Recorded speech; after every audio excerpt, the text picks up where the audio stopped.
Hey, this is Commander Cookout Podcast, episode 111. I'm Brando. I'm here with Ryan and Big Urs, and today we're going to continue the arc of the lovable losers with a Sailor Moon deck. Now hit our theme song!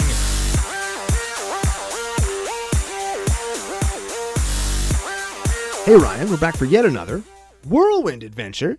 How you doing? Good. What's going down? Whole ton is going down. This is episode 4 of X. Yeah. In the arc of the lovable losers. Today we have picked a deck that is essentially a circus act of a deck. Yeah, and we're not talking about Rakdos Carnarium Circus Act. Oh, hell no. We're talking like an actual circus act where you got to contort yourself through all kind of hoops and stuff to get the deck to work. And it's going to be cool. This is a good one. I like this one a lot. This was your idea, and then you handed it over to me after you gave me some of the framework, and you said, I think that you can do this. And I said, oh, hell yeah, brother. Yeah, this is my idea, but Ryan's way better at building decks like this. He's a little bit more analytical. I'm a little bit more stompy. So we worked together. We collaborated. Sweet. Special guest today, you said CCO Dog. Yep. Ursula's in the house again. Yeah, Big Urs still with us. She's hanging out, kind of laying behind us both at this point. Yeah, she wants to be on the show, but she can't really speak English. Yeah, she's not so good at talking. We're working on that. But so maybe someday. I just imagine her talking like Scooby-Doo or whatever. Ruh-roh. I wish she has a girl voice. Ruh-roh. Or 12-year-old Brando voice. Yeah, I guess. That is how I sounded when I was 12. True facts. We were talking yesterday on the CCO pre-show about, you call her Sailor Moon, I call her Etrata the Silencer. Yes, she is a 3/5 for 4. That's fine. Like, that's actually good because she cannot be blocked. She doesn't have unblockable. She cannot be blocked. And she's a vampire, so legit creature type. Oh, I didn't know that. Yeah, what's the drawback? There has to be a drawback. There has to be a drawback. Let's read the rest of this card. There's a lot of words on it. Let's just read some of them. Whenever Etrata deals combat damage to a player, exile target creature that player controls. Seems good. Ooh. And put a hit counter on that card. Okay. Whatever. Okay. That player loses the game if they own 3 or more exiled cards with hit counters on them. Ooh. So you hit 3 times, exile 3 creatures, they lose. Did you read the last part? There is more. Etrata's owner shuffles Etrata into their library. Shit. That's the downside, but when she hits, you get to exile something. Yeah. Okay. How many lists she got on EDH Rec? 78. That's what that makes her a lovable loser, right? That's correct. So she got less than 100 lists, and we were saying on the pre-show before we read her, we were talking, is she like not very good? She's just a marginal 3/5 for 4. Like she doesn't have red or white, which are also vampire colors. She's not as good as Edgar. She's got this bounce thing. She's not Voltron. Is that why? Or is it because she's new? Like she's from Ravnica Allegiance or Guilds of Ravnica? I think it's because it's in a 100-card singleton deck. In order to beat 3 other players, you have to play this card 9 times. You have to draw it, play it, attack with it, hit with it 9 times. And that's all while avoiding her shuffle back into your library clause. Yeah. So there's some hoops to jump through is what you're saying. Yes, that is the circus act that we talked about. You're the lion, and this deck is the flaming ring with a chair and a little whip trying to get you to jump through it, because that's what we're going to do today. You know what I like better? We have evolved, dude. We have evolved. Ooh. We are submerged underwater in a glass tank. Ooh. With locks on it. Okay, like Houdini. Yes. Luckily, though, the glass tank has those holes so water can like get into it. Like the cage that we're in has holes in it. And we've evolved into octopus. So we can just squeeze out of these holes. Yeah. We've got this. I like it. We've got this. But before we talk about Etrata some more or the deck, let's talk about a whole bunch of other stuff that isn't related to Etrata at all. Super awesome. Good idea. Social media cords. Okay, we are CCO Podcast and CCO Brando on Twitter and tappedout.net. That's where you can see this week's list, last week's list, next week's list, and any other list that we're going to talk about throughout the course of the show. We're commandercookout@gmail.com. That's where you can send us love mail, hate mail, show suggestions, decks you'd like to see us do on this arc or any future arc, but no nudes. Etrata nudes? Sailor Moon nudes. I feel like those exist. 100% those exist. Don't send us those. They're kind of creepy, actually. Yeah, now that I thought Sailor about it. Moon's like a kid. Yeah, I don't Or like that. I don't know. Yeah, I don't Whatever. know how that works. That's just Etrata nudes. Cartoons She's are a messed up. full-grown lady. You can also find us anywhere better podcasts are found on the entire internet. We're talking Podomatic, iTunes, Google Play, Podbean, Spotify, all those places. You can also see us on edhrec.com and Flipside Gaming, where you can use special promo code CCOFU to get 10% off your entire order store-wide. Or if I missed anything or you missed anything and you just want to see a nice, typed-out, organized list of where you can find us on the internet, you can check out our official home on the entire internet, CommanderCookout.com. Yeah. You mentioned YouTube. No, I didn't actually. I didn't specifically say YouTube. Oh, didn't we you? are on YouTube. I think I forgot it this time. Okay, that's okay. We're on YouTube. Yes, we are. We've got some videos that let you get to know Brando and I. That is our Canted Cookout series. We've got, of course, all the episodes are there. We've got some more humorous videos. I cannot wait for War of the Spark, when we can do our regularly scheduled open flippy. Oh, dude. Were there a planeswalker in every pack? I'm so excited to see the kind of garbage planeswalkers they're going to bring. Yes, because we will be excited. drinking. Oh, yeah. And, dude. And this summer for Modern Horizons, if they put up foil in every pack, I don't know if that's been confirmed yet or not, but you know that there'll be drinks a-flowing. Yeah, there will be. Dude, so you can check out all that on YouTube. Of course, leave a comment on anything you watch to let us know if you liked it or hate it. What are we doing to the like button this week? Prickly pear? I don't know what that is, but I'm sure if you Googled it, yeah, just Google it the once so you can see what it is and then stop. Or don't Google it. Yeah, or don't Google it at all. That's probably better advice. Good call, yeah. But just make sure that like button has a terrible day, because I hate that thing. Yeah, for sure. Speaking of YouTube, you can go over to the Commander's Brew page as well on April 4th, 8 p.m. Eastern Standard Time, and watch the world premiere of their Battle of the Brews. Yes. We're giving a deck away by them. We are giving away. That is the deck that you can get entered into. That's how we're going to con you guys into checking out our social media, is you can win this deck. Yeah. So not only do you help the show, you get entered to help yourself to a super cool Alesha That Smiles at Artifacts deck. Yeah, very much so. You can hear about that deck on the Brew 162. Oh, I like that. Yeah, just Good made it one. up. Well done. Well played. And of course, check us out on Twitter. A follow there, or a follow or a like of us on Facebook will get you entered to the deck as well. You can peep all of our... we do some funny stuff there, don't we? I think so. The altar auctions on Thursday, of course. You can check out some altered art cards. Give them a bid. That helps me out a lot, as that is how I make my money. Would you ever paint Sailor Moon braids on an Etrata? I would paint a full-fledged Sailor Moon on Etrata. I might have to buy an Etrata. Sure. I think that would be funny. Because I might build this deck. The last few weeks we've been talking, you want to build the deck. This week, I want to build You the want to deck. build this deck? I love this deck. I'm this flattered. deck is great. This is a great deck. I'm flattered. Okay, well, we're talking about it one more second. I mentioned my altars. Any new patron sign up, I'm changing it up. Uh-oh. We were giving away the Pimp Leprechauns for any new patron sign up. Right, what are we doing now? Well, it's Easter. Easter eggs. Easter eggs, Easter bunnies. You know what's cool? I have, from a shitty old collection, I bought some Vizardrix and Kezardrixes.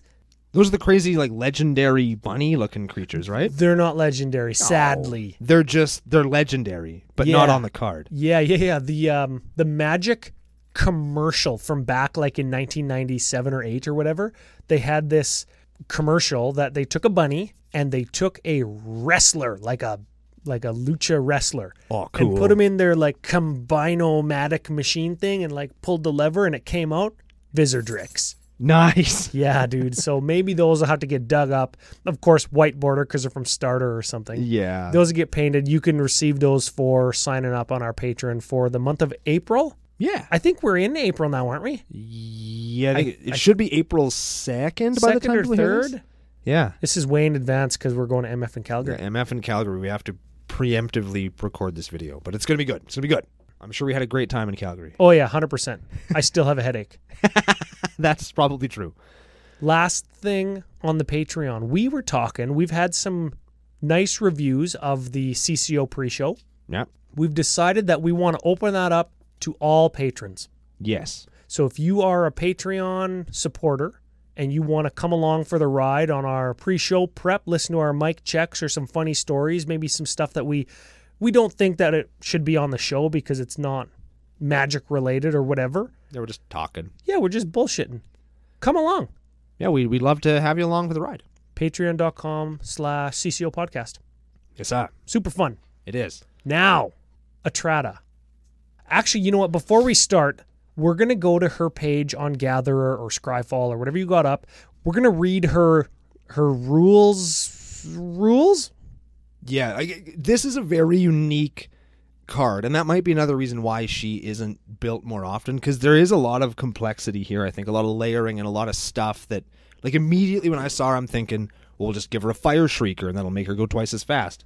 But you can't do that. Yeah, because if she had double strike, she would hit, her ability would try to resolve, and she would shuffle in before regular combat damage step. Or if you blinked her, she would come back in and she wouldn't be attacking anymore. So you can't Fire Shrieker with her. Yeah, this card does something totally insane, but she's 100% fair. Yeah, there's a couple things we got to read here, so Brando will kind of rip through them. Okay, if the player you hit with her controls no creatures, her ability does not resolve, therefore she remains on the battlefield and does not get shuffled away. That's important. The same thing happens if a creature that they have becomes an illegal target. So if you target their dude, they give it Shroud, she doesn't go anywhere. She doesn't shuffle, and then the creature also doesn't get a hit counter, so they can't lose. That's right. And you've just done 3 commander damage to them because, and who cares? Also, if she leaves the battlefield while her ability is on the stack, it comes back as a new thing, and you just shuffle your library. So if you attack, put the ability on the stack, blink her, you still shuffle your library even though she's not in it. That's right. And their creature still gets exiled and still gets the hit counter. Correct. Okay. If you exile a token creature, you get no hit counter, because the creature ceases to exist when it leaves the game. So it can't be outside the game with a hit counter on it, because it's a token. So if you're trying to do that, you're just going to end up shuffling your Etrata. Okay. And this might come in handy if you want to build the deck kind of different than me and Ryan did. If you're going to shuffle her in as part of her ability, you can put her in the command zone instead. And you still shuffle your library if that's the case. Correct. The bonus show last week, remember we talked about failing to find Peer off of a Toothy cast? Yeah. And then shuffling after a Brainstorm? Yeah, sometimes you just want to do that. You can do that with Etrata too. Now, what's interesting, we just mentioned Fire Shrieker. What if you did, we're not playing Fire Shrieker, but if we were, it's an equipment that gives creature double strike, right? Yes. Kill their token or kill their only creature and then attack with your Etrata double strike to deal 6 to them. Right? That's okay. Just suit her up with swords and get her in there like Voltron. Yeah, Voltron Etrata. That sounds like a very CCO build. It super does. Alas, not what we're doing. And we're not going to tell you what we're doing until we get there. And when we get there, we're going to blow your mind. So, couple things I want to cover before we start with the creatures. There's only 13 of them, so it's not going to take a whole bunch of time. Lots of targeted removal in this deck. Hells yeah. And if we did want to do what I said by killing the opponent's only creature. And we got that. Just to, like, let's say somebody's at 3. Kill their creature, hit them with Etrata, they just die. Then you don't need to hit them 3 times to get 3 hit counters. You don't need to jump through all these damn hoops. That's okay. And 12 targeted removal spells are going to do that for us. Yeah. So that's not terrible. We've got a bunch of card draw, a bunch of mass removal, because if we don't have Etrata, we don't want anybody to have anything that's going to hurt us. That's right. Right? And then we've got a couple other cheeky effects that I can't wait to get to. Now, full disclosure, we are running a ton of tutors because we're doing something very specific, and I think that's fair for this deck. Also, this deck is insane. It is insane. Okay. This is going to be great. Let's get to the Creech. Okay, we always start with Creech. Should we do them alphabetically this time, or should we do some crazy way? I think so, because people are going to be like, holy Jesus, after these first 2 or 3. Okay, let's just start with the first one. Baral, Chief of Compliance. Dude, I am a piece of crap. You are already a piece of garbage. He's a 1/3 human wizard for 2. Instants and sorcery spells we cast cost 1 less. Super great with our tutors and our removal. Yes. Whenever a spell or ability we control counters a spell, we draw, then discard a card. That's just a handy secondary. We're not playing a bazillion counter spells in the deck. We are playing some, but the looting effect, the discard of it, can be super important. And you don't even know how subtle this deck is yet. Ooh. Dude, this is a gem. Speaking of subtle, how about a Blightsteel Colossus? Whoa! This is the opposite of subtle. An 11/11 infecting trampler for 12. Indestructible. if he would go to your graveyard from anywhere, you reveal him and shuffle him into your library. Just him. Just him. Now, remember when I just said the discard half of Baral's loot could be very important? Yes. You could discard a Blightsteel and shuffle him back in. Ooh. That could be important in the future, but that isn't actually why Blightsteel's in here. He represents a immediate way to hastily knock somebody out of the game as a tertiary, not even a secondary, a tertiary win con. I like that a lot. You don't even know. All right. How about Goatsy Connoisseur? That was a legit laugh. Harkens back to an old show of ours. 3/3 zombie wizard for 5. Enters the battlefield, you entomb a creature. You search for a creature in your library, put him into your graveyard. Also, unearth. So you pay black 3, get him from your graveyard to the battlefield. Remember, when you unearth him, you're going to get to entomb another creature. Yes, and then he gets removed from the game after the end of the turn. If he would leave play, he gets exiled from the thing. Unearthing him. Yes, if you unearth him. Yeah, and that includes bouncing him. If he leaves the battlefield and goes anywhere, that's correct, right? Yeah, I believe so.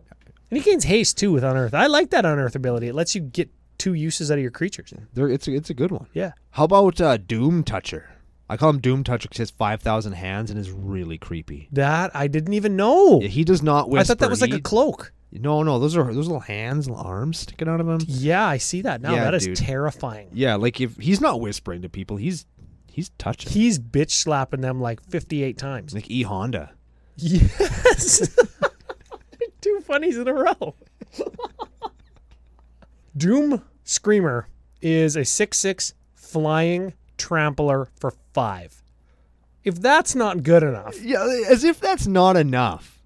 Like, what the hell were they thinking If that's about? not enough, he's got pay 2 life, surveil 2.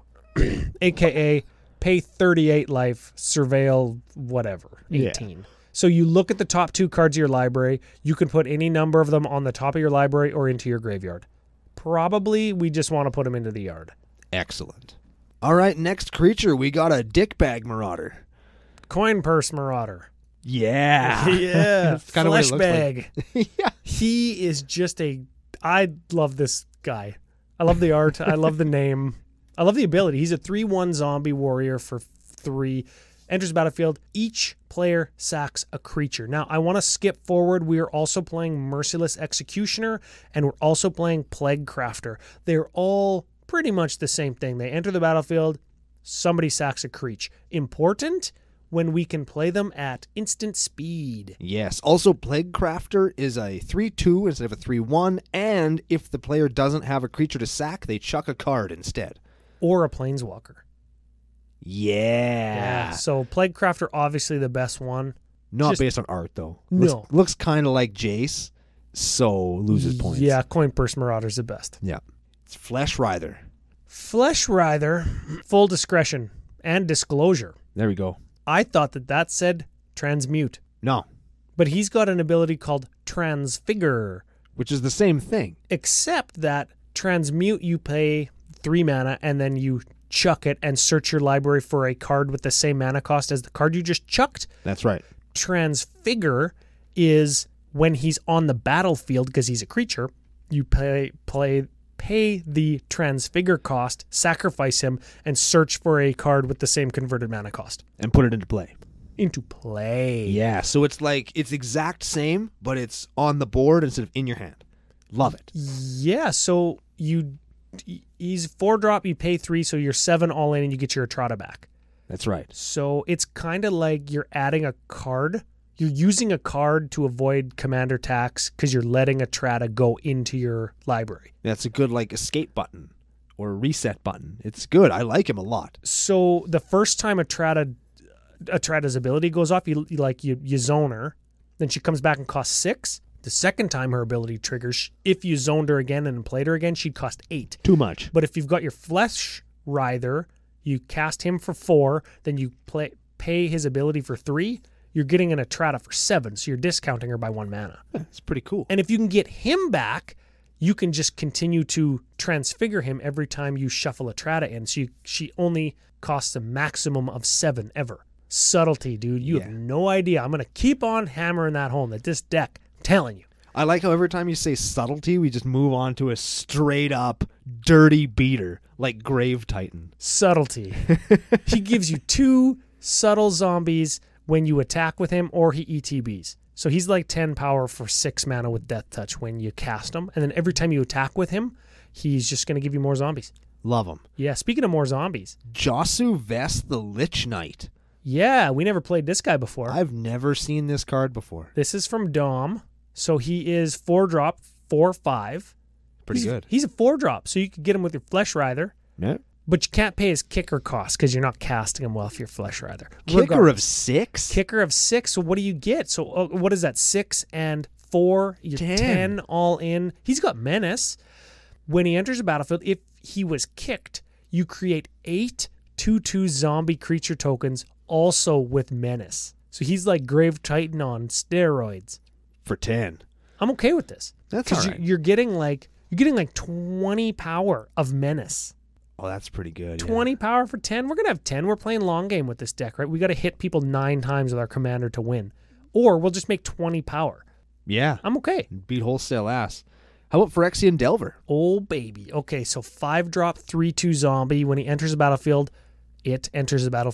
you bring a creature back from your graveyard to the battlefield, and then you lose life equal to its converted mana cost. He's great. Yeah, especially if we sacrifice Etrata in response to her ability. Ooh, is that the first time I mentioned that? Maybe. How do we do that? Let's maybe read on. Maybe Priest of the Forgotten Gods? This could be it. So 1/2 for 2. This is from Ravnica Allegiance, hey? New card. I love this card. Tap, sack 2 other creatures. So Etrata and maybe a zombie token from your Grave Titan? Yes. That's probably fine, right? That's good. Anyways, you sack 2 creatures. Any number of target players each lose 2 life and sacrifice a creature. So this is kind of like Fleshbag Marauder number 4. Yeah. But wait, there's more. Ooh. You add black to your mana pool. Just wait, there's more. What? Draw a card. Holy crap. And you'll see why that drawing a card is important in the very immediate future. Also, the art on this is sick. There's like a bunch of dead bodies hanging from the ceiling in the catacombs. There's got like the dark ritual altar with the blood coming out of it. Yeah, now this is a thing, right? Are Phyrexians coming over from New Phyrexia Mirrodin? Like, is Tezzeret talking to Dovin Bond on Kaladesh, and Kaladesh is like bringing Phyrexians over? Like, she's got the Yawgmoth like masquerade mask makeup, and she's got the dark ritual altar thingy. Like, I don't know. Moving on to the instance. Ooh, let's start with Aetherize. Returns all attacking creatures to their owner's hand for 4 mana. And it's got sexy Hannah Ship's Navigator on it. Oh, yeah. I forgot about that. Hell yeah. How about Altar's Reap? Ooh, this is how we sacrifice Etrata. This is another way to do it. And attached to card draw. So instant, black 1, sack a creature as an additional cost, draw 2. And we also have Costly Plunder. It's the exact same card. Except you could sacrifice a creature or artifact. We're sacking Etrata, though. Yeah, you know what? Usually when I include Costly Plunder, I would also include artifact lands. Just in case late game you draw that and don't have Etrata, you want to sack a land because you have like 10 or 12 land or whatever, then you can still draw 2. So if you do build this deck, make sure you have your Darksteel Citadel, Seed of the Synod, and Vault of Whispers. That's the one. I think I actually have them in the list, actually. I think I got you. I think I got my boy covered. Blue Sun Zenith. Blue X, target player draws X cards, shuffle it into your library. Very important. Counterspell. Counters target spell. Cryptic Command.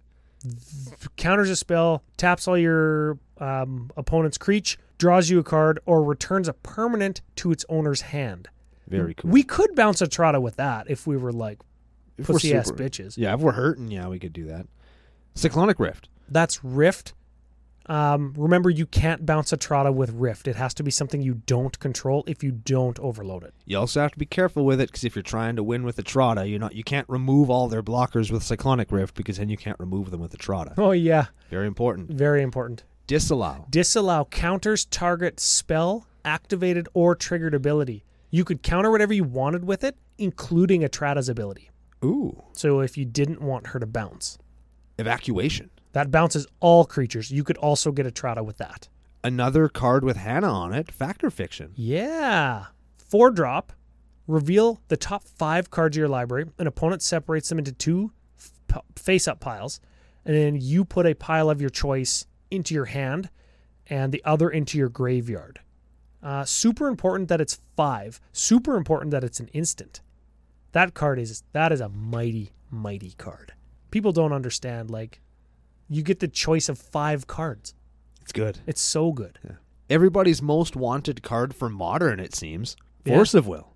Yeah, 5-drop, but we don't care because you exile a blue card from your hand, pay a life to counter target spell. It's a free counter spell. It's very good. The power level is very high. Yes. It's the boogeyman of Legacy. Yeah, I suppose.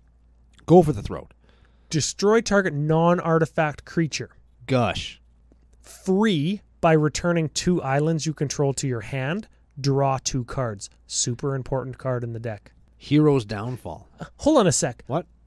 I know why it's there. No, just hold on, though. I wonder if CCO Nation knows yet, right? I've said Gush is super important. I mentioned that top 5 cards with Factor Fiction is super important. Shuffling into your library is super important.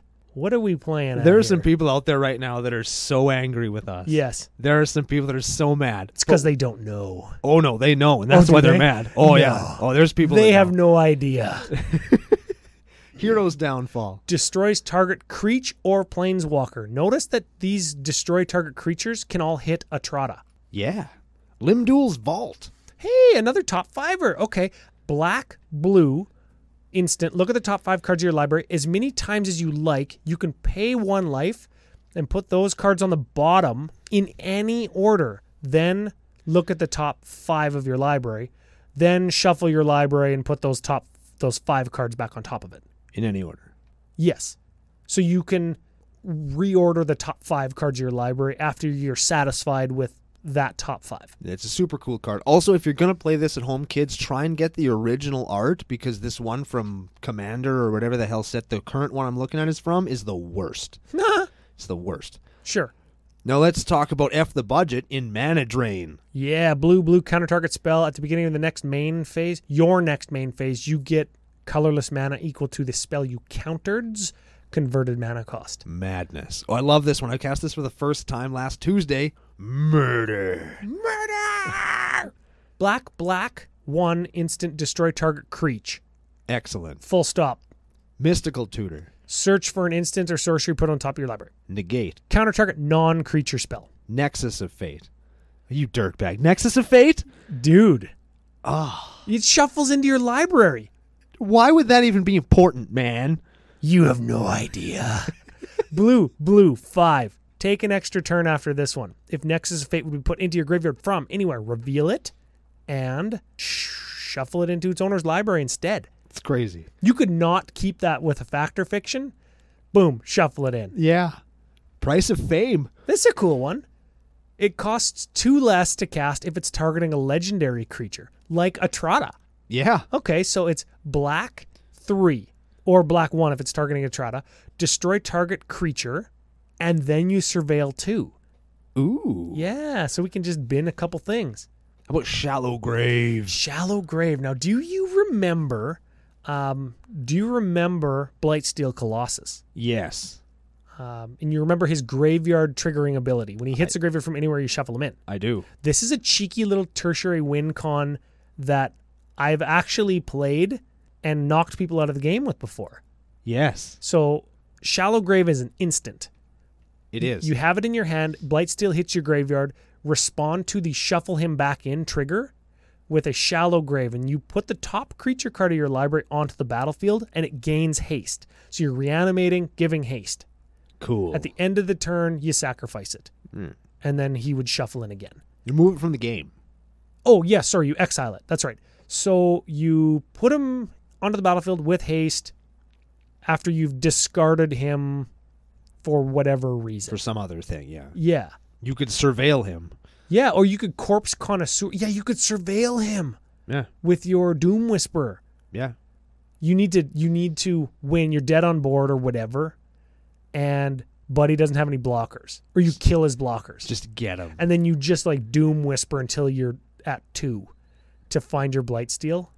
And then you shallow grave your Blightsteel. Give him haste. Kill your fucking friend. Dude. So greasy. Last instant is Swan Song. Counters an enchantment, instant, or sorcery, and then they get a bird. Sure, for blue. It's good because it just costs blue. And let's bang through some sorceries. We have Baral's Expertise. It's a sorcery, so you can't hit Etrata with her ability on the stack, but it's 5 mana, bounce 3 things, and then you can play something that costs 4 or less. Like Etrata. For free. Yeah, you just cast Etrata for free after you bounce a bunch of stuff. How about Beacon of Tomorrows? Yeah, this is Nexus of Fate 2.0. Take an extra turn, and then shuffle it into your library. Awesome. Beacon of Unrest. 5 mana, reanimate a creature or artifact, shuffle it into your library. Why would those be important? I don't know. I don't know. Let's find out. Let's keep going. Damnation. Destroy all the creatures. They can't be regenerated. Demonic Tutor. Dude, we need to toot in this deck. Fabricate. We need to toot. Final Parting. We need to double toot. This one is actually the way to set up your Shallow Grave and Blightsteel. So you Final Parting, search for 2 cards. You find the Shallow Grave into your hand and put the Blightsteel into your bin and then kill somebody with respond. Yeah, dude. It's an instant win. That's why Shallow Grave is so dang good. It's like my favorite tutor. Oh, dang. Yeah, it's excellent. All right, Reanimate. That puts a creature from your graveyard onto the battlefield. We might want to target Etrata with that. Maybe. If we like killed her or sacrificed her in response. How about Soul Exchange? That is a 2 mana. You have to exile a creature, but then you get to reanimate your Etrata if she's in your graveyard. And if the creature was a thrall, which it isn't, Etrata would get +2/+2. Yeah, he's playing Edrixar Master Breeder decks. Yeah. I just want to sacrifice zombie tokens and get my Etrata back from my graveyard. How about the Deluge? The Toxic Deluge? Yeah. 3 mana, pay X life, all creatures get -X. And Treasure Cruise. I just want to draw 3 cards. Treasure Cruise, Delve. You delve away 7 and it costs blue to draw 3 cards. Should we read the last sorcery, Ryan? Or should we save it to the end? Let's save it till the end. Let's save it to the end. Let's save that card till the end. There's one more sorcery. Maybe you know what it is already. Maybe you don't. If you don't, just hang in there with us. Yeah, for sure. We'll get there. Let's talk some enchantments. There's 4 of them. You probably can guess what they are, but we'll go through them anyway. We got Animate Dead. We got let's lump them. Animate Dead, Dance of the Dead, and Necromancy. They all, for 2 or 3 mana, get a creature from your graveyard and put it onto the battlefield. That creature will be Etrata. Etrata, because we're either going to kill her or sacrifice her. Yes. And then we've got a Leyline of Anticipation. Lets you play all your stuff as if it had flash, which means you can play permanents and sorceries as if they were instants. So good with those Animate Dead effects. So good with your Baral's Expertise. Yeah. Good with your flesh bags, because you can flesh bag in responding to Etrata's ability and sacrifice your Etrata. Cool. And then you can reanimate it. Cool. Yeah. Let's do some artifacts. We have got a Haunted Cloak. Ooh, equipped creature gets Vig, Trample, and Haste. Haste is what's important there. Yes. Yeah. And I mean, trampled and hurt. Well, Etrata's unblockable. Yeah, that's true. I So it suppose doesn't if you're matter. hammering in with your Grave Titan, like Vigilance and Trample is really good. Absolutely. Because he's it is. got Death Touch, right? So you want to leave him up as a blocker. I like this one. Helm of Possession. Yeah. Okay, so it's from Tempest. 4-drop. You can choose not to untap it. So you go 2, tap, sack a creature.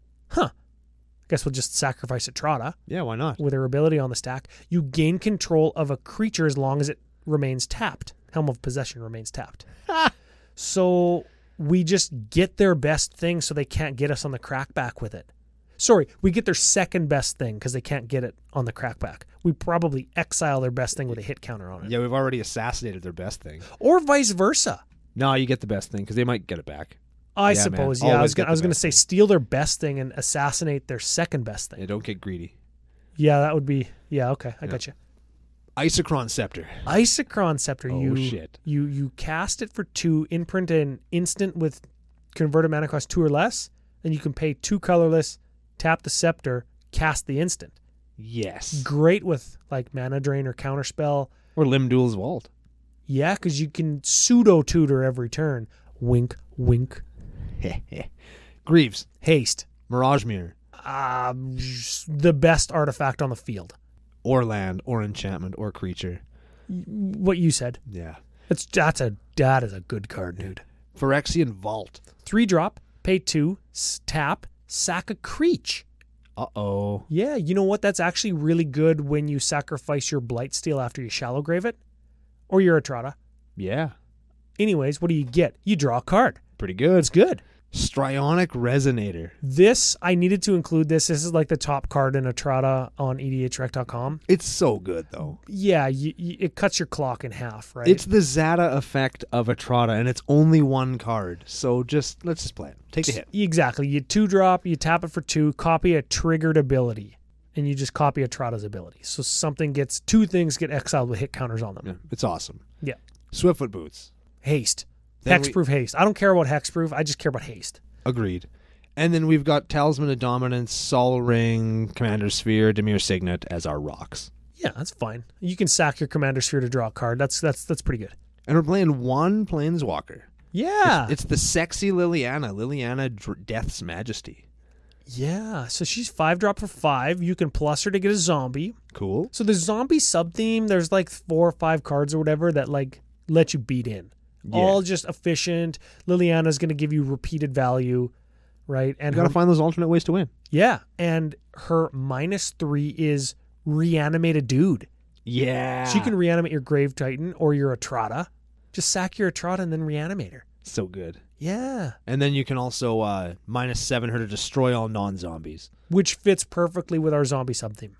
Yeah. And you could probably dial that up a lot. Like, I'm playing a lot of expensive tutors and counters. You could just cut those and play zombies. Or clones. Yeah, that would work too. Nah, clones wouldn't be as good. Clones are a little bit overplayed in the world of Etrata, dude. Yeah, that's true. It's not my thing. Yeah, that's not what we're doing here. All right, should we read the last sorcery? Should we let the cat out of the bag? Let's do it. She's been kicking and clawing at the bag for like 20 minutes. Let's do it. Let's do it. It's Doomsday. Doomsday. Doomsday. Black sorcery. Search your library and graveyard for 5 cards and exile them. What? You exile your library and your graveyard. What? And then lose half your life. Ooh. And then the 5 cards you searched for, that becomes your library. Uh-oh. So, if you, I don't know, had Isochron Scepter with a Limdual's Vault, you can just look at your entire library every turn and put them back in any order. Or if you have a Factor Fiction, you just look at your entire library. Factor Fiction, you just pick, like, draw whatever part of your library that you need to win. Yeah. Right? And the rest go to your graveyard. Okay, so what do we do? Well, if we have lots of mana, I assume that we will because that's how we would want to play the deck. Right. So, if that's not quite your thing, like the Isochron Scepter thing, right? Get this. You've got Beacon of Tomorrows, Beacon of Unrest, and Nexus of Fate that all shuffle back into your library. Ooh. So if you wanted to take infinite turns and had 0 cards in your library, like if you Factor Fiction and they go like 4 cards like that are good, but you could take extra turns with this one, so I'll put this 1 in the pile, and the 4 can go to your graveyard. You take the extra turn one because both the extra turn cards go back into your library. So on your extra turn, you draw it, right? You draw it or Etrata if you let her shuffle in, right? Yeah. So I don't know, maybe you have a Blue Sun Zenith. Maybe you Blue Sun Zenith on 1 and it shuffles in so you can draw your Etrata, or you Blue Sun on 2 to draw your extra turn and your Etrata. It's so good. Right? Maybe you don't want her to die. Or don't want her to shuffle in, you want her to die, so you sacrifice her to draw a card, and then you reanimate her, right? Like, so essentially what this deck is doing is it takes the whole deck, sets itself up, puts itself to 5 cards that you just play over and over again. Yeah. The hell with jumping through hoops to find Etrata every turn. I'm just going to play like one of the most powerful cards ever printed. Right? There it is. And I'm going to guarantee I find her because she's the only card in my deck. We are so smart. You know what would go in this really good What's is Mimic Vat. Yeah. Because you just put Etrata on Mimic Vat, and then you just draw your Blue Sun every turn and just X equals 0, and then shuffle it back in. Right? Oh, dude. I'm telling you, this is the tits. This is how you do Etrata. So what do you, in your Doomsday pile, you put Rift on top. Yeah. You gush, so you just bounce 2 islands, gush, draw Rift, and Etrata, whatever you want. Because Etrata's probably going to be in your library when you Doomsday. Yeah. You find her and put her second from the top, so you draw her. You like Rift. Even if you go Rift overloaded, then say go, what's the worst that's going to happen to you? I don't like. I'm sure I could come up with some kind of crazy, terrible scenario. Well, I but mean, let's be honest. Late game, somebody's going to put out a whole bunch of stuff again. They're going to redrop a bunch of stuff. Yeah. But in your Doomsday pile, if you just like put a Damnation in there, you go whatever, draw for turn, because you already have a Etrata. You go like Damnation, Etrata, equip her with boots, swing. Like I mean, you know what? You don't get a creature at that point, so you can't maybe Damnation. But maybe they only play out 1 or 2 creatures. Etrata's unblockable. Yeah. So if you just go like, maybe you put boots, like Lightning Greaves or whatever, in your Doomsday pile, and you draw that, you cast it, you cast Etrata, equip, she can't be blocked, you get one of their post-Rift creatures, and then you just take an extra turn and do it again. Take an extra turn, do it again. Take an extra turn, do it again. And every time you're just drawing Etrata. It's so good. Yeah, dude. You can sacrifice your Etrata to draw your next card down your library, then reanimate. Like, it's awesome. Super cool. Mimic Vat really plays well into this strategy, and it's super cheap. Like the stuff that I thought of to make the deck better, like Yawgmoth's Will. Sure. It's $100. Yeah. But you don't technically need it. You don't need a Yawgmoth's Will. I was thinking you could maybe use one of the big Drazi that shuffle your whole library back in. And that way, after you've Doomsdayed, you can use that to make sure your library just comes back, and you just play those same 5 cards over and over again. Yeah, that would work. I thought about that, but I thought maybe Blightsteel's better. Blightsteel has that sneak factor. Because Blightsteel will just, like, full stop kill somebody. Yeah. Right? And maybe somebody's sitting there with 2 hit counters, and you attack with, like, an Annihilator, and they sack all their creatures, so you can't get one with Etrata. Yeah. I don't know. Well, you'd never play the Eldrazi. You just chuck it to get your library back. Yeah, you just, yeah. But you have to build around that with some discard stuff, and it's a whole thing. Yeah, well, the things that I thought that this deck might want are a Videlkin Orrery, so you can play a little bit more at instant speed, right? But it's, like, super expensive. Yeah, they're pricey now. Yawgmoth's Will, Ashnod's Altar, and Phyrexian Altar, so you continuously make mana off of Etrata instead of, like, the Phyrexian... And it draws you a card? Yeah, the draw card thing. Yeah. I'd rather Vault. I'd rather sack to make mana than I can maybe cast her again. Yeah. Or help me cast my like Beacon of Tomorrows or whatever. Beacon and Nexus are like the keys, right? Because as long as the opponent has creatures, you can get in with Etrata. That's the truth. Right? If you got a big hand, like if you did like end of turn, Blue Sun Zenith, or even Gush, and like had 1 or 2 counter spells in your hand, then you tried to win with multiple turns with Etrata, you could back it up with like Force of Will Mana Drain. I don't think there's very much better backup than that. Yeah, it's tough coming back from that. Yeah, and if you did play something like Yawgmoth's Will or Snapcaster Mage or the new Snapcaster Mage instant that surveils you and then you can Snapcast or something, like you could go pre-combat Yawgmoth's Will with Force of Will in your graveyard. So good. Or Mana Drain counterspell in your graveyard, and you're like, yeah, try and stop me. You get wrecked. Dude. Yeah. So the only thing about it is we're playing those 7 tutors. So when we hit the spice calculator. Yeah. But where do we go from here? Should we do card of the week? So many cards of the week potential, hey? Yes. There are lots of cool cards in here. What do you think? Like, if this might be a deck that you would build, what do you think card of the week could be? I like that Writher Transmuti guy. What's his name? Flesh Writher. He is actually the card I was going to say. Really? I think it should be Flesh Writher because this is a cool card. This card is so cool, and I don't think that really anybody plays it. Actually, I'm going to look. Hang on. We're going to EDH wreck that guy. 522 decks. He's in 522 decks on edhrec.com. That is criminal. That is not very many. Well, he's like 7 mana before you get to tutor.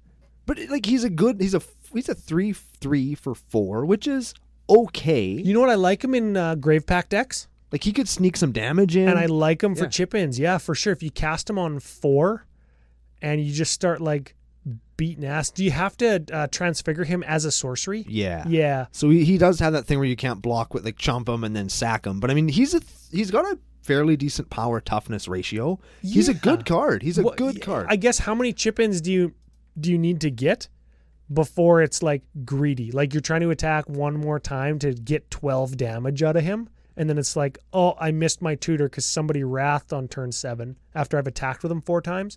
Yeah, and even then, like then he's just a 3/3 for 4 that did 12 damage. You did 12 damage for 4 mana. It's still good. Is that good enough? I think it's still pretty good. You just like get in there for 3 for 4 mana, and then 3 mana to tutor is 3 damage enough out of him? I think it's okay. It's not enough, but I think it's a good card. You know what's the best dang part of this card? Is that art. That art is so cool. The art is so freaking cool. That is cool. Okay, what's how many monies? Okay, he's 75 American cents or about 86 Canadian dollars.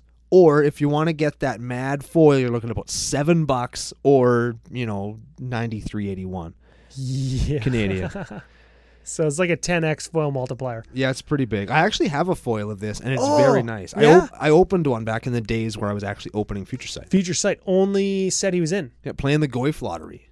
I liked his card frame. I liked everything about this card. Yeah, it's got the Future Sight card frame and everything. Hey, maybe we will see Transfigure again. I hope so. I think it's going to, just based on the picture, because it looks like one of the commies from Kamigawa to me. I super hope it's not. Yeah, I do too, because I don't want to go back there. But, if we do, maybe we'll get to see Transfigure, because this is a cool-ass ability. And this is a cool-ass card, and I think more people should play him. Yeah, honorable mention. Can we throw one out there today? Absolutely. Bitch Slap Demon. Oh, yeah, Doom Whisperer. Just because he's good, and that was actually funny. I was thinking of the Edmund Honda from like Sega Genesis. Yeah, Bitch Slap Demon. He's dropped in price quite a bit. He was, I think, $25 or $30 at one point. Yeah, he was lots. Now he's 8-ish. Yeah, it's 8, fine. 9. Foils are probably still stupid. Oh, probably. Because he's like legit in EDH. He's a good-ass card. Yeah. He's a good-ass card anywhere you play him, I would imagine. Yeah, I think any format that he is going to see play in, he is going to be one of, if not the most powerful card on the table. He beats ass, and then he lets you sculpt your deck for basically free. Yeah. And he lets you sculpt your second hand. Yeah. Yeah. So good. Yeah, super sweet. That and you know what? Super awesome with if Yawgmoth's Will did make its way into this deck. Yeah, there's a good way to dump 20 life into him and like get 10 more cards in your graveyard. Yeah. That's sweet.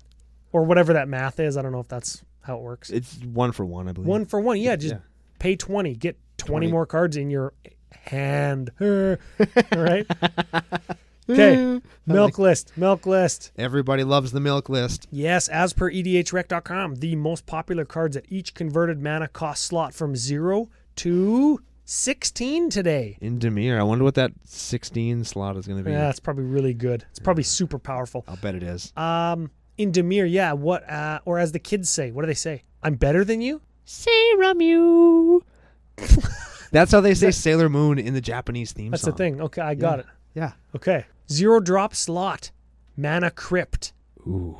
But no. That's probably fine. It's probably good. It's probably an okay card. 1 drop slot, of course, Sol Ring. Yeah, don't count that one. Brainstorm Ponder. No and no. No and no. Oh, we're doing good. Dude, this is the deck. Sick. This is the one. Okay, 2 drop slot. Dimir Signet. Yes. Peep this. Cyclonic Rift Counterspell. Yes. Yes. Okay. Commandy Sphere at 3. Yes. Diabolic Tutor at 4. Hell no. No. Consuming Aberration at 5. Huh. Interesting, hey? Yeah, but we're not playing it. Okay. Rooftop Storm at 6. Nope. Fleet Swallower at 7. No. Army of the Damned at 8. Nope. That's why I'm playing that Josu Ves instead. I like that. Because he's a creature, right? Yeah, I dig that. I like that lots. Yeah, it's fine. You can reanimate him, I guess. Yeah. Rise of the Dark Realms at 9. Hell no. We missed 7 and 8. Fleet Swallower was 7. Oh. Army of the Damned was 8. Are you sure? 100%. Okay. You'll hear it in editing. Okay. Ulamog, the Ceaseless Hunger at 10. Nah. That's Nulamog. Temporal Trespass at 11. Nah. It That Betrays at 12. Nope. New Emrakul, Nemrakul at 13. Nah. Dinkmouth Infusion at 14. Nope. And Draco at 16. Of course. Who's playing that? You love all of those. You love that 14 and 16 slot. Oh, they're just the worst. The worst. Oh, I forgot to count. How many was that? 2, I think. Yeah, just 2. Just those 2 rocks. That's actually really sweet. That's very good. Dude. It's almost like most people aren't playing Etrata Doomsday. Welcome to CCO Nation. Yeah. Okay, Spice Calculator. We mentioned that she got 78 lists. 78 lists. That puts her right below Nebuchadnezzar, who we talked about on the bonus episode. Yeah. And right above some pirate lady that was drawn by Andrew Garfield's 8-year-old son. I can't actually see what the... Stop right there. It's Ramirez de Pietro and it's Richard Garfield. What did I say? Andrew Garfield. Hey, Andrew Garfield might have an 8-year-old son that likes to draw magic card art. I 100% guarantee there is an Andrew Garfield that has an 8-year-old son out there somewhere. I wonder if they're listening to the show. There And I wonder if they are 7 married to an Emma Stone, who is super good looking. I hope all of those things are real. And you know what? There are 7 billion people on this planet and an infinite number of universes. Universe I guarantee it's real. Good for you, Andrew. Very excellent. Congratulations on the birth of your son and the marriage to you and Emma. Yeah. Yeah. Back to the show. The moral of the story is that art is kind of crappy from how I see it. But It's pretty sweet and you need glasses. So yeah. She's 21st in Demir Commandees. Not the worst. She's actually far from the worst. Or lowest played, I should say. Yeah. But as we've talked about on the show, she's a lot of hoops and a lot of work. Yeah. And unless you're going to do something sweet like us, you'd never play her probably. Yeah, do not Google Etrata's hoop. But if you do, maybe you send it to us. I don't know. Optimal game size. The less the better. So I just put 4-man pod standard. Yeah, I don't think it's not fast enough for like 1v1. No. Or maybe even a 3-player else, game. But like 4 players, you can probably get there. Yeah, and I think it's a little bit of a trick, right? It's cheeky so people are going to know. That's why I included those secondary and tertiary win cons, because you're not always going to Etrata somebody. Yeah. It would be sweet if you did, though. That would be awesome. Kill the whole table with Etrata? Damn right, that'd be so good. sick. Cards different than EDHREC.com. This is the uniqueness rating. 39 cards in our deck that don't appear on the Etrata page on EDH. So good. That's excellent. That's lots. Uh-huh. Now, normally that would give us a really spicy deck. And I think that it still is. I think it's still a spicy deck, yeah. Despite 7 tutors. 7 tutors. And if you wanted to cut like the $900 budget like down to in half, yeah, just cut the demonic tutor, like cut some of the money cards. But as it stands, 7 tutors. You punch it all into the spice calculator. We're getting to 32. That's not the best. Let's just hypothetical it. Take the tutors out. We're replacing the tutors with we'll go some more Etrata-ish stuff. We'll play Sakashima the Imposter, which is still expensive, but we'll play him. We'll play a couple other We'll do some, spells. removal and card draw. Yeah. Right, because those are that's just good. Yeah. Okay, so we go down to the 1 allowed tutor. We probably stick with the final parting, just because it allows an immediate win con with Blightsteel. Yep. Gives us a 56. Excellent. See, the deck is awesome. Yeah. Spicy as hell. Dang. Pass the 50 test. That's all we need. So good. Yeah, man, I'm super happy with this deck. And every deck in Lovable Losers, we were saying off air, this is probably my favorite arc we've ever done. We've definitely had a lot of fun with this one. A lot. And they all feel very CCO. We're looking at things that are not built very often. Our bonus show from last week included some real stinkers that I'm sure that either of us would be happy to play. Hell yeah. And we've had some of our more dedicated members of CCO Nation and some of our patrons communicate with us directly, I'm building this deck, right? We had a guy this week. We were discussing the Garna episode from a couple weeks ago, right? And he hasn't even heard the episode yet because at this time it hasn't launched. But he knew that we built it because he suggested it. And he's like, I don't give a shit if it sucks or if it costs $1,000. I'm building the deck. And I'm like, dude, you're in luck because A, it's good, and B, it costs $40. I actually had a guy just off the cuff a little bit. Some dude on Twitter built my Norin list. No. Yeah. Super sick. Yeah, so it's cool. He's digging it so far. So Norin, though, not a lovable loser. No, he's quite popular. He's got quite a few lists. But he is a loser, and he is lovable, though. He is a loser. He doesn't even stick around to, do nothing. He's such a loser. I was looking up. I don't know why I got on this the other day, but I started looking at, the MTG wiki just to see who some of the characters were. I forget why I was looking at them, and I was really disappointed when I found out Omnath was a bad guy. I was like, oh, that makes me sad, because I like to play the good guys. And then I looked at Norin, and he's such a piece of crap. He's got like a 2-line write-up. He's like, he was a warrior during the dark. He's a coward. That's it. It's like, man, I got all of that from his flavor text. Yeah, like, so good. But he appears on like all the cards, like, oh, I'm getting out of here. And then the very last one's like a bunny or something. It's like, ooh, finally, something that I can deal with. And it's just... And it ends up being Visordrix. Yeah, something terrible that happens to him. But it's awesome. Oh, so excellent. Yeah, you know what? That whole conversation just felt like a final thought of the day. But give it to us. Run us down our giveaway and where to find the Commander's Brew guys one last time. Okay, our giveaway is for an Alesha Who Smiles at Artifacts deck list, generously built for us by the Commander's Brew guys.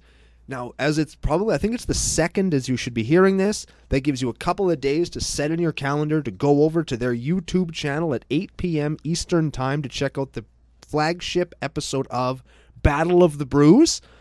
That's on April 4th. So yeah, let's just check the date here. Sorry, we are really on the cuff in this. The 2nd is when you're listening to this, if you're listening to it on CCO Day, which is a Tuesday. That's right.